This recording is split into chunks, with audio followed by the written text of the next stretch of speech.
والإسلام ديني ومحمدا رسول الله ويقين.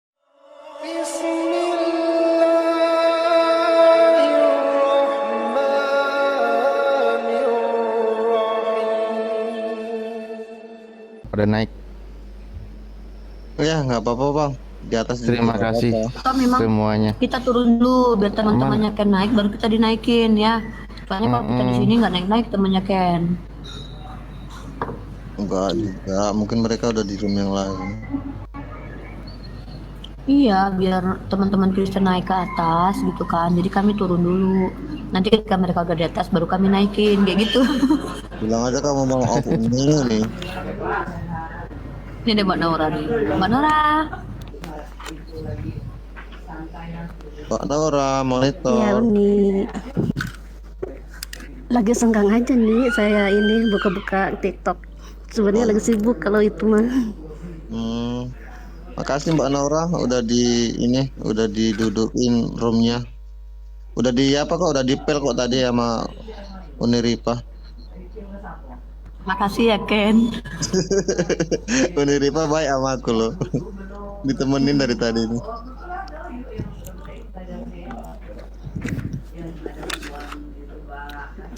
Mbak Nora ada mau disampaikan?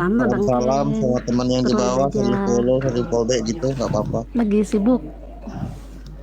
Nanti kapan-kapan kalau udah nggak sibuk ya. Oke.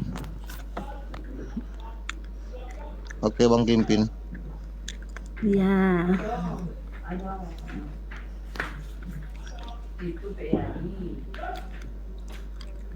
Iya, Aku berarti yang nggak konsisten ya, pamit duluan tapi nggak turun-turun. Aduh.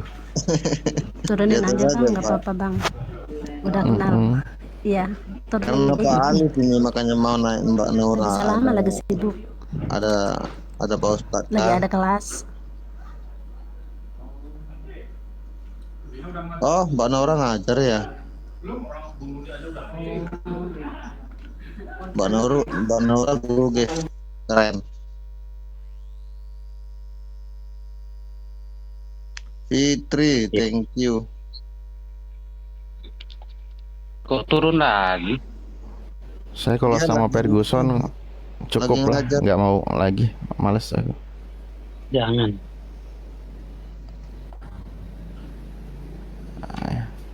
Mengundang kebencian diskusinya. Siapa? Ferguson. Oh. Hulk. Dari awal sampai akhir narasinya gitu aja, nggak dirubah-rubah. Apa diskusi orang?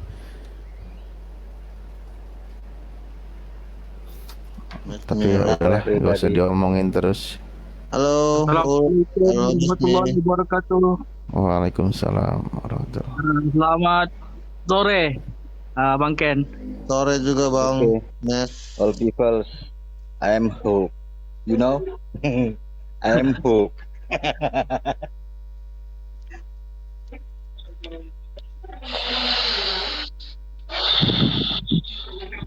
Makasih Bang sudah diajak naik. Aku izin turun ya.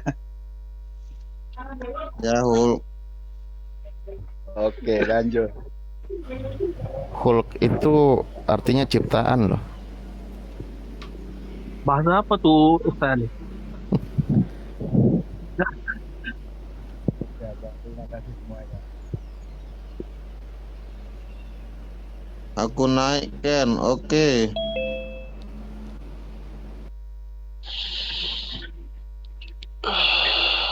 Atau nggak apa-apa nanya-nanya ke mumpung ada Ustadz Alif di sini guys, nanya-nanya tentang ini, belajar-belajar juga kalau pas lagi ini nanti kan.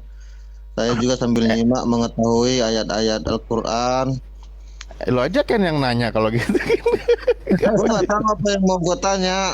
Masalahnya gue belum Terserah. paham, belum pernah. Nah, justru itu bertanya itu diawali dari yang tidak tahu agar tahu. Ya, gue mau berangkat dari mana, Pak? Dari yang tidak tahu, apa yang tidak tahu tanyakan. Iya. Ustaz Alif. Assalamualaikum warahmatullahi wabarakatuh. Waalaikumsalam Bang Toto. Kemarin aku udah pernah nanya masalah mazhab, udah dikasih tahu mazhab itu ada 4. 4 apa 8 ya? Madhab, Nah, Mazhab ah, 4. 4 apa 8 Pak Alif? 8 kan? ya itu kalau include di kalangan Syiah ya, itu tidak akan dibahas. Terus Madhab tentang itu sebenarnya dia, dasar-dasar kan? Dasar-dasar ini udah saya baca, ada yang ngirim linknya. Dasar-dasar Islam.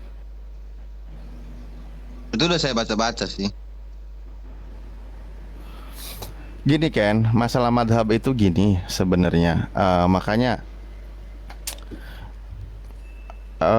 yang umum ya, madhab itu maksudnya ulama ya.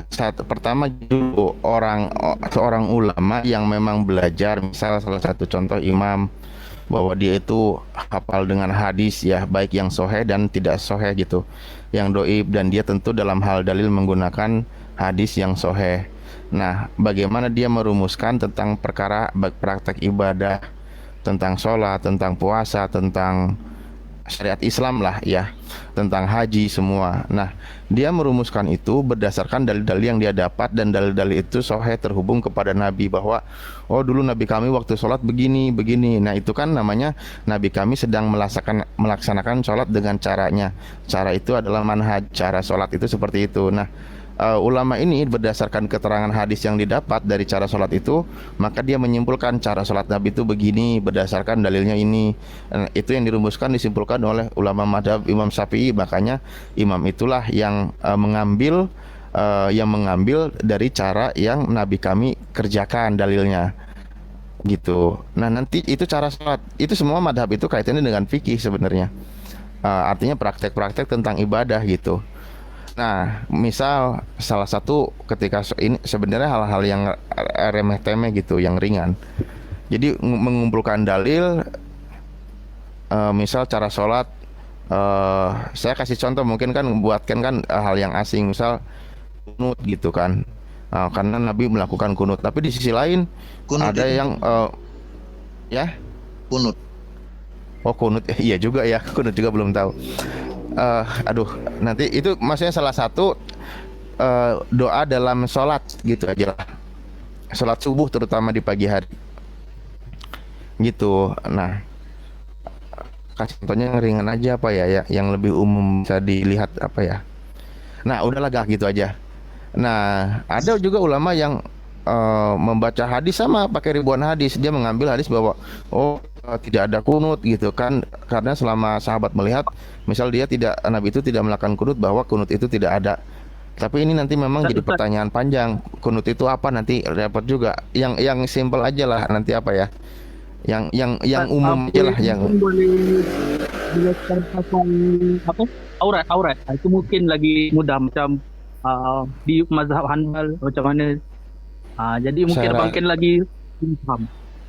saya rasa kalau masalah aurat, imam madhab itu sepakat tertutup auratnya semua.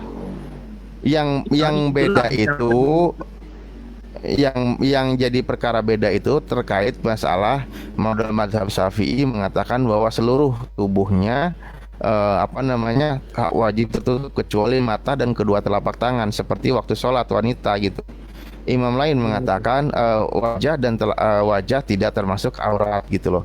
Nah itu, jadi perkara-perkara seperti ini perbedaan pendapat, tergantung mau ngambil yang mana dia itu gitu. Makanya dia mengikuti imam yang mana gitu. Nah ibarat itu, kalau masalah menutup kepala, tubuh seluruh itu jelas tertulis di Al-Qur'annya, jelas keterangan-keterangan hadisnya jelas, itu tidak ada perselisihan. Ya. Kayak gitu. Nah madhab itu maksudnya gitu, dalam perkara-perkara ibadah, dia itu orang yang punya otoritas untuk merumuskan cara ibadah sholat begini berdasarkan dalil, alasan hadis yang dia kumpulkan ribuan, berarti begini caranya, begini mempraktekannya, dan itu tersambung kepada nabi kami yang mempraktekkan, atau kepada istrinya, misal dalam hal tadi menutupi aurat gitu, kepada Sayyidatina Aisyah, karena Aisyah ini juga yang banyak meriwayatkan hadis gitu. Makanya istri Nabi ini, Aisyah ini kan disebut Ummul Mukminin juga, dan sebagai gurunya juga untuk para muslimah, karena dia yang banyak mengajarkan waktu itu tentang bagaimana haid, bagaimana banyaklah perkara-perkara fikih tentang akhwat ya, kewanitaan gitu, Berarti Pak Ali, berdasarkan tentu dari mazhab orang terdekatnya. berarti mazhab ini boleh saya bilang, nanti salah diralat ya. Boleh saya bilang kayak seperti genom nggak?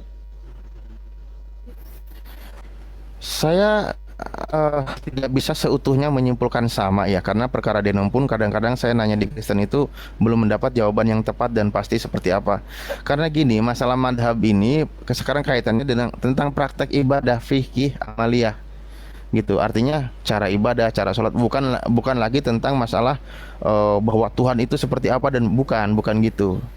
Bahkan kalau masalah akidah ya semua sama dari keempat madhab ini.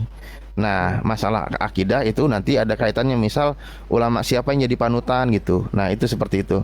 Makanya di dalam yang sudah paham, lumrah dipahami di Indonesia itu, misal yang namanya Ahlus Sunnah wal Jamaah, pertama dalam masalah fikih, amalan ibadahnya, hariannya, amaliyahnya itu tidak keluar dari empat madhab. Sementara dalam masalah tauhid ya, ketuhanan itu Asy'ariyah, Al-Maturidiyah gitu, dalam memahami Tuhan itu seperti apa, seperti itu. Karena di luar itu juga nanti banyak gitu yang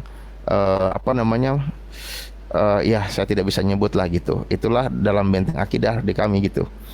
Nah, Bang Ali, dari penjelasan Bang Ali tadi saya dengar bahwa yang saya tahu denom yang di Kristen juga kan seperti itu. Dia cara-caranya untuk beribadah, cara-caranya itu, tapi tujuannya nanti satu juga gitu.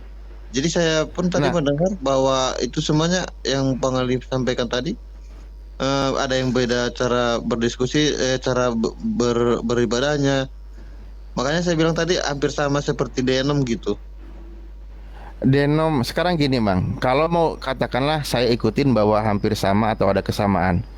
Misal gini, saya contoh imam madhab kami adalah Asy-Syafi'i dan Maliki gitu ya. Beliau ini punya cara sendiri menyimpulkan dari cara ibadah. Nah, bukan berarti mereka itu saling berbeda atau saling menyalahkan, bukan. Justru misal ketika yang Imam Syafi'i jadi imam, ya Imam Maliki jadi makmum, maka dia mengikuti caranya Imam Syafi'i. Juga sebaliknya. Nah, saya nggak tahu kalau di denom, misal ketika denom Protestan ke denom mana, dia itu mau nggak mengikuti cara ibadah. Nah, itu bisa nggak? Trinitas. Atau gini, cara ibadah Katolik dengan cara ibadahnya bisa nggak masuk ke cara ibadahnya Protestan? Atau Protestan juga kan ke Advent juga bisa nggak gitu mereka? Nggak bisa. Nah, makanya saya bilang tadi tidak berani mengatakan apakah itu sama atau beda gitu. Kalau kamu katakan beda, maka tidak masuk juga, karena kalau kami itu misal nih ada yang di situ jamaahnya misal kalangan Syafi'iyah gitu, lalu ada orang Malikiyah ke sana sholat, ya sama aja, nggak ada masalah. Oh iya, sholatnya sama nggak ada aja, masalah. Waktu gitu mungkin ya Bang. Sama. Nah, misal ketika nanti tadi imamnya misal kunut gitu kan. Kunut itu dia ada doa sebelum di rakaat terakhir ya, ada doa gitu. Nah, kalau dia makmum ya ikutin, karena dia makmum gitu. Tidak salah ketika dia ikutin, bukan membatalkan sholat gitu. Jadi tidak ada yang bermasalah. Dan sebentar. Iya itu, iya. Ini kok pada turun. Loh, aku malah sambil tiduran juga kan, nggak lihat HP. Apa ini? Jangan-jangan saya ngomong sendirian lagi dari tadi. Betul, kami dengar. Kami dengar. Oh iya, siap. Ya, saya tambah lah ya apa Ustaz cakap tu. Mungkin dia begini Bang Ken. Kalau dalam mazhab tu tetap sama. Kalau dalam sembahyang solat, rukun solat tu ada 13. Jadi memang 13 tuh sama semua mazhab. Cuma yang beda-bedanya yang bab yang sunat-sunat, yang maksudnya contohnya tadi berdoa kunut. Jadi berdoa kunut ketika rakaat terakhir solat subuh tuh ada yang buat, ada yang enggak buat. Di dalam mazhab-mazhab. Begitu. Tapi semua bab rukun sama. Fiqh cara kita melakukan solat itu. Kenapa ada perbedaan dalam usul fikih itu, Ustaz Alif? Kenapa nggak sama aja? Ada ulama juga mengatakan ini al-fiqhu kal bahar ya. Fikih itu laksana lautan, begitu dalam dan begitu banyaknya ilmu yang mesti diselami gitu. Dan ketika para ulama yang sudah mumpuni untuk berijtihad ya, sebagai seorang mujtahid dengan standar tertentu, maka dia mengikuti jalan itu sama-sama istilahnya kan laksana, dan dia maksudnya gini, akhirnya dia mengambil satu sampan tertentu ya silahkan gitu kan, dengan cara dalil yang ada, tidak menyalahi dari apa yang dipraktekkan oleh Nabi. Makanya Rasulullah itu rahmatan lil alamin itu begitu. Satu pribadi Rasulullah memang tidak bisa ya diwakili oleh mungkin 10 orang pun nggak bisa dalam tata cara beribadah. Silahkan kalian ikuti ya manhaj cara yang diambil oleh para ulama yang sudah mumpuni untuk menentukan cara ibadahnya gitu. Ikuti aja itu terus. Karena Rasulullah itu dalam pribadinya memang sudah cukup sempurna untuk mempraktekkan. Ini kan aku ingat dalil ketika sahabat dikirim ke Yaman kan, terus sahabat ditanya sama Rasulullah, bagaimana cara engkau memutuskan hukum? Lalu sahabat bilang, aku lupa sahabatnya siapa ya, Ka'ab atau siapa gitu kan, nanti Kak Romi lah itu yang tahu ya. Terus dibilang gini, aku akan mengambil di Al-Quran, kalau tidak ada mengambil di hadis atau di di sunnah.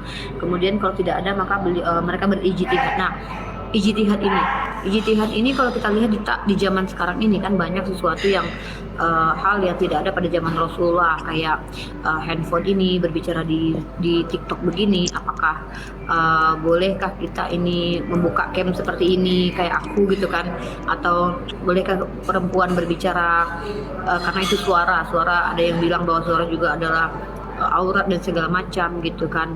Terus kemudian bercanda, kayak aku bercanda sama Ken, apakah itu termasuk ranah fikih yang bagaimana. Nah jadi bagaimana tuh caranya memadankan hukum yang zaman dulu tidak ada tapi sekarang itu ada gitu. Karena kan fikih ini kan batasan-batasan kita gitu, melakukan tindakan-tindakan dalam ranah sosial gitu atau ibadah gitu. Jadi gimana tuh Ustaz?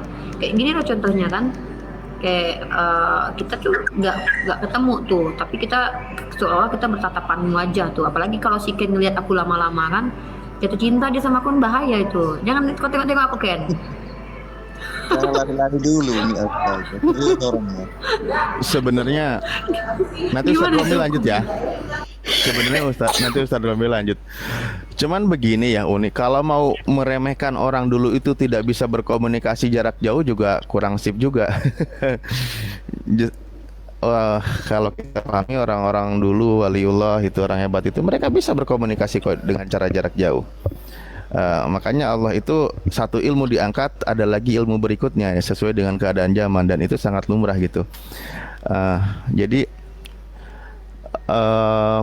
lalu bagaimana tentang perkembangan pengetahuan ilmu dan cara ya, kita kembali kepada hukum dasar ya, bahwa ketika cara itu tidak menyalahi dengan kaidah-kaidah yang ada yang tertulis, makanya kan hukum yang sudah kita bahas seperti Al-Quran, Sunnah, Ijma, Qiyas gitu kan, itu kita pegang gitu.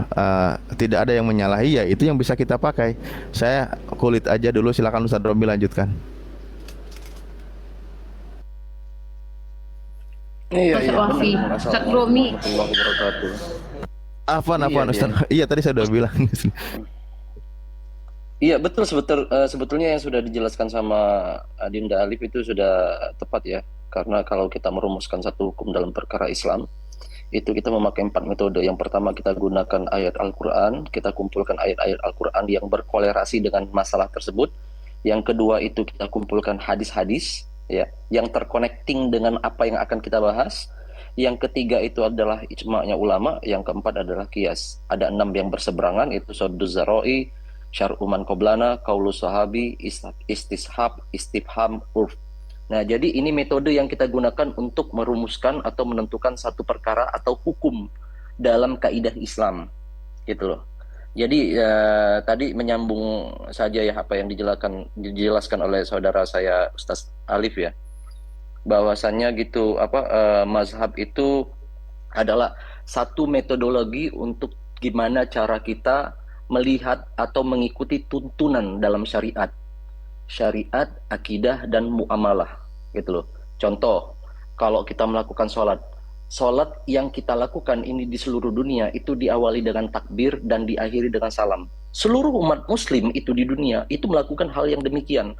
Tapi ada gerakan-gerakan yang berbeda, misalnya nih kalau kita merujuk kepada hadisnya Rasulullah ya, seorang sahabat melihat Rasulullah itu pada saat setelah takbir melingkarkan telapak kanan ke pergelangan tangan kirinya. Jadi Allahu Akbar kan gitu kan. Jadi pergelangan tangan kiri itu dipegang digenggam sama telapak sebelah kanan ya, tangan kanan ya. Nah, itu salah satu tuntunan gitu loh. Mazhab ini adalah tata caranya kita gitu loh, untuk gimana caranya kita ada aturan dalam melakukan ritual ibadah. Dan yang lain-lainnya sebenarnya pendapat saya sebenarnya sama dengan Ustaz Alim. Ada yang mau menambahkan, Adik Kuripa?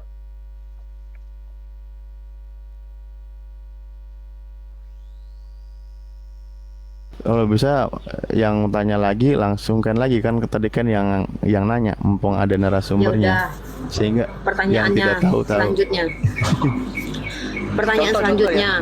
Nah, contoh aja ya yang paling simpel, nanti kepalang kita membahas tentang hukum ya gitu ya. Ada dua nih yang sering saya jelasin ke teman-teman gitu loh. Jadi ada hukum yang mengatakan ini hadis sahih ya gitu ya. Ini perlu kita benar-benar lihat dan teliti. Hadis sahih mengatakan Rasulullah itu mengatakan seorang mayit itu diazab karena tangisan keluarganya. Ya, coba lihat itu sanadnya jelas, itu hadisnya sahih, ya kan? Tapi ada ayat Al-Qur'an yang mengatakan wala taziru waziratu wizra ukhra. Jadi di sini dikatakan, Allah mengatakan, ya Allah berfirman dalam Al-Qur'an, seseorang itu tidak menanggung dosa orang lainnya. Jadi kita yang hidup ini ya, kita tidak menanggung dosa orang lain. Dosa yang diperbuat oleh orang tua kita. Dosa yang diperbuat oleh kakek kita, abang kita, kakak-kakak kita. Bukan Kak, kita bentar aku difitnah Kak. Bentar Kak, aku difitnah. Aku bukan lagi garuk-garuk ya. Aku masukin ini ke kantong aku. Kalian kenapa? Lanjut. Iya, jadi akhirnya begini, yang kita pakai ini walaupun hadis sahihnya Rasulullah ya gitu ya, tapi kan kalamullah yang kita junjung lebih tinggi kan gitu kan, Al-Qur'an ya gitu ya. Jadi kita berpatokan kepada Al-Qur'an. Nah, sejatinya orang-orang Islam itu merunut pada 4 ini tadi yang saya bilang, Al-Qur'an, hadis, ijma dan qiyas. Al-Quran itu sendiri kan gitu kan. Jadi Allah mengatakan tidak ada orang yang terbebani atau menanggung dosa orang lain gitu loh. Orang yang berdosa ngapain kita yang nanggung? Lah yang berbuat dosa itu bapak kita, ngapain kita yang harus nanggung dosanya? Ya kan? Karena sejatinya manusia ini punya pertanggungjawaban masing-masing. Itulah yang kalau kita jabarkan lagi itu masuk ke dalam takdir, ya kan? Mukhayyar dan musayyar. Jadi mukhayyar ini adalah kehendak bebas kamu, tapi kamu punya pertanggungjawaban kepada Allah. Kamu sendiri itu loh, bukan orang lain. Kamu yang membawa diri kamu yang melakukan perbuatan baik dan jahat, tapi kamu yang nanggung gitu loh. Allah akan tanyai kamu gitu loh. Tuhan akan tanyai kamu mengenai perbuatan kamu tersebut. Kamu punya pilihan, kamu punya kehendak bebas. Kamu mau bawa diri kamu ke perlakuan yang jelek atau menjadi orang yang baik. Ketika kamu memutuskan sesuatu, aku nggak mau yang kayak gini, kita cenderung bertentangan dengan hal-hal yang dibilang jauh dari norma-norma positif. Nah, itu kita diminta pertanggungjawaban sama Allah. Karena apa? Kita dikasih akal pikiran, kita dikasih nafsu, tapi kita tidak bisa membawa apa yang diamanatkan oleh Tuhan ke kita menjadi tanggung jawab. Satu kan gitu kan. Yang kedua ya, dalil yang merunut kepada kita bertanggung jawab kepada diri kita sendiri kan gitu kan. Kullukum ra'in wa kullu ra'in mas'ulun an ra'iyati. Kamu punya tanggung jawab, kamu pemimpin, kamu ditanya kepemimpinan kamu. Jadi yang namanya tadi terbantahkan kan gitu kan, kalau orang yang hidup menanggung dosa orang yang lainnya. Nah begitu, kalau kita merumuskan satu hukum perkara dalam Islam seperti itu, kita merujuk pada Al-Quran, hukum yang paling tinggi. Terima kasih. Saudaraku Alif dan Rifa bisa menambahkan atau Miss Merasius bisa menambahkan. Iya, ini kan kenapa aku tanya gini Kak. Soalnya kan aku pernah ngobrol sama Ustaz Wafi, bahwa dulu Ustaz Wafi pernah bilang bahkan kalau di kajian fikih itu ketika ulama-ulama sedang membahas fikih itu, bahkan ada dari mereka tuh yang sampai clash-nya tuh beneran serius gitu loh. Itu maksud aku kenapa jadi sampai clash gitu? Kenapa kita tidak pegang kata ulama ini dan kata ulama itu gitu loh? Apakah ijtihadi itu apa namanya, kayak Imam Syafi'i bilang bercadar itu bisa wajib, apa itu termasuk ijtihad gitu, atau Imam Syafi'i mengikuti siapa gitu loh maksud aku. Karena apa ya, kenapa terjadi perbedaan itu gitu, maksud aku tuh lebih ke mereka tuh berbeda karena ijtihad mereka sendiri atau karena apa gitu, mengikuti ulama sebelumnya gitu. Kalau saya sih lebih ke pendapat personal ya, gini ya. Kita itu kan kalau dalam hal beribadah, kalau saya sendiri itu adalah saya merumuskan dua hal. Saya ada rencana, saya ada tujuan. Yang bisa misalnya nih, saya ini anggap aja saya perempuan, saya sebagai adik Rifa ya gitu ya. Saya misalnya kalau memakai hukumnya Syafi'i ya gitu ya, bisa jadi saya itu memakai cadar dan ditutup dengan niqab. Jadi cuma mata saya doang yang kelihatan kan gitu kan. Tapi apakah itu dianggap bertentangan dengan mazhab-mazhab yang lain? Tidak kan, tentunya seperti itu kan. Dan pendapat saya pribadi ya gitu ya, ketika saya melihat orang yang memakai nikab dan ditutup hanya kelihatan kedua belah matanya doang, itu masya Allah, beliau bisa melebihi orang-orang yang hanya terbuka wajahnya. Bukan, Kak Romi, bukan itu poinnya. Poin pertanyaan saya itu, perbedaan ulama ini tuh lebih cenderungnya terjadi karena ijtihad mereka atau karena mereka mengikuti ulama tertentu gitu loh. Karena kan ada beberapa nih. Kalau saya sih contoh, pendapatnya mereka memakai hukum yang paling tinggi deh. Jadi maksudnya kan sama-sama punya dalil kan mereka, Kak. Iya, Jadi maksud aku, iya. mereka itu berbedanya kenapa? Apa karena ijtihad mereka sendiri atau karena mereka mengikuti ulama sebelumnya gitu? Sebetulnya mereka Jadi kalau memang sudah sebelumnya gitu loh. Nah, berarti kalau sudah mengikuti ulama-ulama sebelumnya, artinya dari awal sampai akhirnya sampai ke Rasulullah, mereka memegang atau berpatokan dengan bukti yang paling kuat. Gitu aja sih. Berarti dari awal tuh sudah ada perbedaan. Maksud aku tuh poinnya itu, Kak. Iya, tapi kan Rasulullah mengatakan ikhtilafu ummati rahmah. Itu perbedaan di kalangan dia. umatnya adalah rahmat gitu loh. Jadi semakin ada banyak perbedaan, semakin terciptanya ilmu pengetahuan. Ya kan? Ya, jadi Semakin intinya banyak kita yang semakin berbeda orang ini ingin mencari tahu tentang kebenaran, itu aja. Makanya, jadi kita berbeda ini sesama umat Islam, nggak perlu kita tuh kayak gontok-gontokan, karena perbedaannya sudah terjadi sejak sahabat-sahabat dahulu gitu loh, ya kan? Ya, benar. Jadi ya kalau kita mungkin Adinda Alif mungkin bisa sepakat atau tidak sepakat dengan saya gitu ya. Jadi saya personal mengatakan begini ya. Di zamannya Rasulullah, setelah Rasulullah Shallallahu Alaihi Wasallam, ya Rasulullah Shallallahu Alaihi Wasallam wafat, beliau tidak pernah mengatakan ada Syiah, beliau tidak pernah mengatakan ada Sunni, beliau tidak pernah mengatakan ada Muhammadiyah. Beliau hanya mengajak kita orang-orang Muslim itu beribadah sesuai tuntunan Al-Quran dan apa yang dikatakan sama beliau, perkataan, perbuatan, ya kan? Dan apa-apa yang dilakukan sama sahabat yang Rasulullah itu merestui, yang Rasulullah menyetujui, atau Rasulullah diam tidak menentang itu sama sekali, ya kan? Nah, Rasulullah tidak pernah mengatakan kalian itu Sunni, kalian itu Syiah, kalian itu Ahmadiyah, kalian itu Muhammad. Nggak ada seperti itu. Jadi Islam itu ya tetap Islam, ya kan? Selama mereka berpegang teguh kepada Al-Quran dan hadis, itu maka dikatakan dia adalah seorang Muslim yang benar. Seperti itu aja sih kalau pendapat saya secara personal ya gitu ya. Mungkin Adinda Alif bisa menambahkan. Ya, ya sama aja, nggak ada yang diperumit sih di sini. Ketika tadi dikatakan bahwa Rasulullah meninggalkan dua pusaka itu, maksudnya Al-Quran dan As-Sunnah, itu secara tidak langsung Rasulullah itu sudah melihat bahwa silakan. Ya, Rasulullah itu sudah tahu bahwa memang dalam mempraktekkan cara ibadah pun ada beberapa yang berbeda. Makanya nanti silahkan mereka itu mengambil cara itu gitu loh. Mengambil cara itu dari ada cara Rasulullah melakukan sholat dengan cara yang ada perbedaan tadi yang diambil oleh para ulama-ulama madhab itu gitu. Nah, ketika dalam perbedaan itu seiring berjalannya waktu, ketika dipermasalahkan, mereka mempermasalahkan tentang berbeda, itu permasalahan kepada pribadinya, karena dia tidak paham bahwa Rasulullah sendiri pernah misal sholat di lain waktu dia mengangkat tangan tapi tidak mengangkat tangan, atau perkara-perkara yang lain kan gitu ya. Nah, yang bermasalah itu orang itu tidak memahami dari perbedaan cara Rasulullah dalam mempraktekkan di waktu tertentu gitu loh. Jadi ya ketika itu betul bahwa saya tidak ada yang saya bantah dari guru saya, semua sama ya. Kalau kita pembahasannya kembali